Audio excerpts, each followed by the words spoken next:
Hey y'all, this is Morgan. Welcome to my happy place. I was going to just do a little bit of information about our chicken coop, and in particular the deep litter method, which is what we use for the coop. I do not believe I should have to clean chicken coop, every day, every week, whatever, and I just don't feel like it's natural in a way. And it actually is in need of a little bit of cleaning right now, but I don't do the whole, a lot of people go in and have litter that they have to remove and scrape stuff up. I don't do that. I don't have time for that. We basically have kind of an open air coop. It's got hardware cloth all around it. The chickens are out free ranging outside the fence right now. And we have our little nest boxes in here, but this is the litter. And by deep litter, basically what we do is we rake up pine straw, leaves, whatever might be out there, and we just come in and put it down on the floor.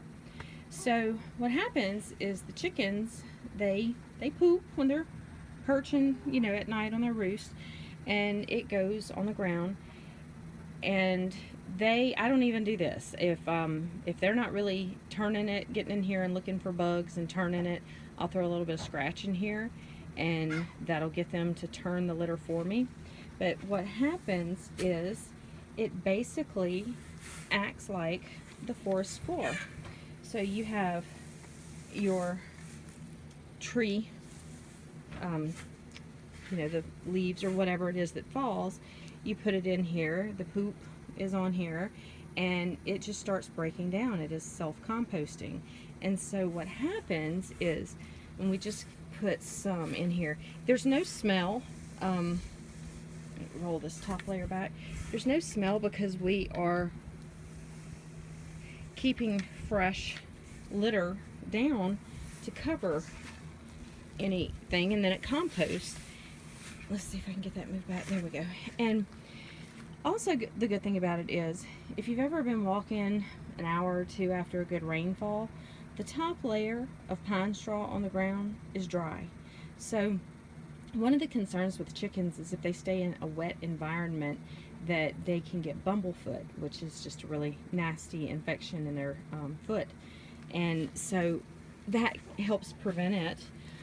But as you can see, this is just awesome compost. This is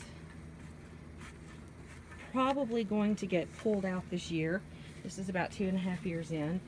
So we'll roll this top layer of litter back, and we'll scoop out what's in here, and I'll actually till it into the garden, so when we plant in the spring, there won't be such a need for fertilizer. It'll help. It's just basically a good soil amendment. So that is, in a nutshell, the deep litter method. Another thing to note about it is during the winter, because of the action of the composting, it actually helps keep them warmer. Oh, let me see. That is, wow. I did not realize how far down that is going. So we'll have quite a lot of compost to put into the garden. And as you can see, I told you we had the hardware cloth.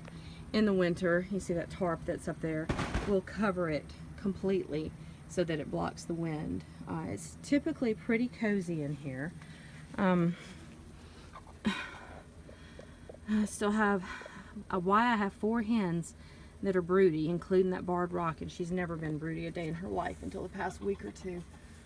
But that's okay, because we're trying to hatch out some eggs. Let's see what we've got in here. Let me see, Buzzy. Oh yeah, my silky hens pretty much stay broody, and this little Bantam Cochin, she is an awesome little mom.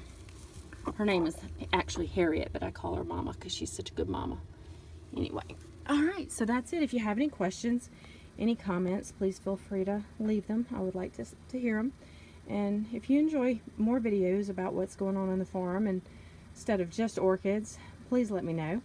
And hope you enjoyed it. Thanks. Bye-bye.